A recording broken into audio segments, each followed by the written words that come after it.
বন্ধুরা, আজকে আমরা কচি আম দিয়ে চারাপোনা মাছের টক ঝোল বানাবো। কচি আম দিয়ে চারাপোনা মাছের টক ঝোল বানাতে যে যে জিনিসগুলি লাগে সেইগুলি হলো, এখানে আমি কিছু চারাপোনা মাছ নিয়েছি, একটা বড় সাইজের আলু কেটে রেখেছি, আর এই যে ছোট ছোট আম কেটে রেখেছি।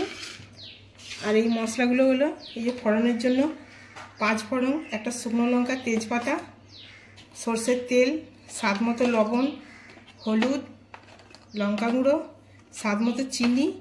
আর আমি একটু মশলা বেটে নেব, সরষে, গোটা জিরে আর শুকনো লঙ্কা দিয়ে। বন্ধুরা, কচি আম দিয়ে চারাপোনা মাছের যে টক ঝোলটি বানাবো সেটার জন্য আমি একটা মশলা তৈরি করে নেব। প্রথমে আমি গোটা জিরা দিলাম, তারপর আমি শুকনো লঙ্কা দিলাম, আর একটু সরষে দিয়ে আমি এটা শিলে বেটে নেব।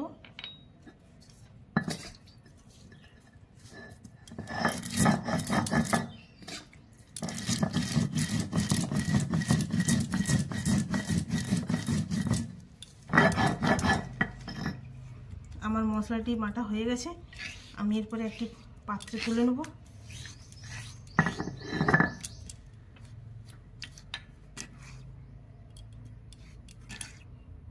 মাছগুলোতে অল্প নুন হলুদ মাখিয়ে নেব।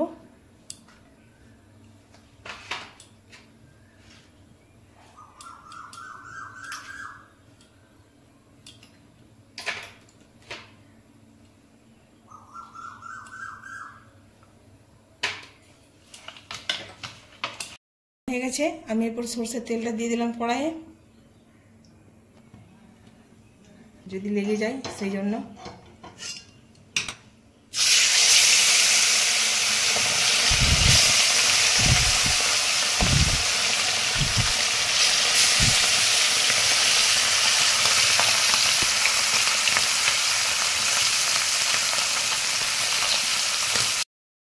কড়া করে মাছগুলো ভাজবো না বন্ধুরা, টকের মাছ আমি হালকা করে ভাজবো।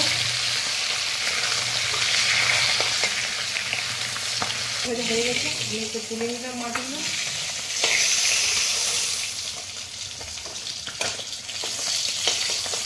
খুব বেশি কড়া করে আমি ভাজবো না।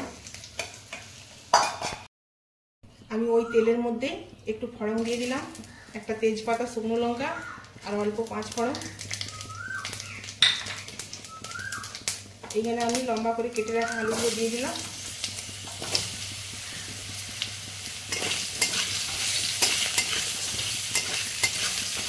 একটু নেড়ে চেড়ে আমি এর সঙ্গে কেটে রাখা ছোট আমগুলো দিয়ে দিলাম।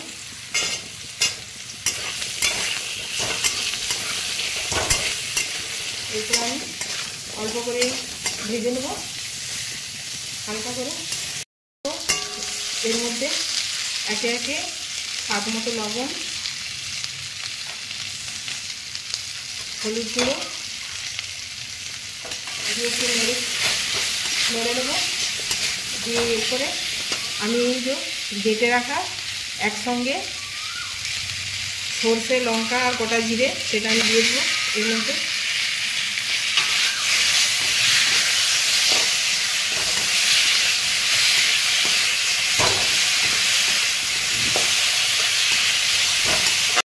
ভাজা ভাজা হয়ে গেছে, আমি সরষের সঙ্গে লঙ্কা দিয়েছিলাম বলে আমি আর লঙ্কা গুঁড়ো এখানে ব্যবহার করলাম না।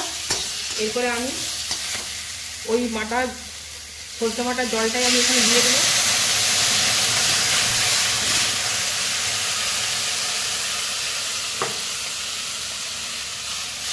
একটু বেশি করেই জল দেবো, আলুগুলো আমার সেদ্ধ হবে। আপনারা আপনাদের পছন্দ মতো জল দেবেন। জল দিয়ে আমি এতে 5 মিনিটের জন্য ঢাকা দিয়ে দিলাম। ভেজে রাখা মাছগুলো এর মধ্যে দিয়ে দিলাম। এরপর আমি এটা 5 থেকে 7 মিনিট ঢাকা দিয়ে রেখে দেবো। আর আমি একটু স্বাদের জন্য অল্প চিনি দিয়ে দেবো, আপনারা না দিতেও পারেন।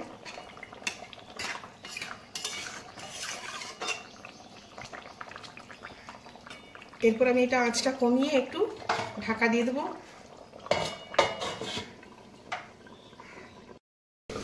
5 থেকে 7 মিনিট পর আমি ঢাকাটা খুললাম। আমাদের কচি আম দিয়ে চারাপোনা মাছের টক ঝোল রেডি। দেখুন বন্ধুরা, খুব সুন্দর হয়ে গেছে। আমি এরপর এটি একটি পাত্র, এরপর আমি এটা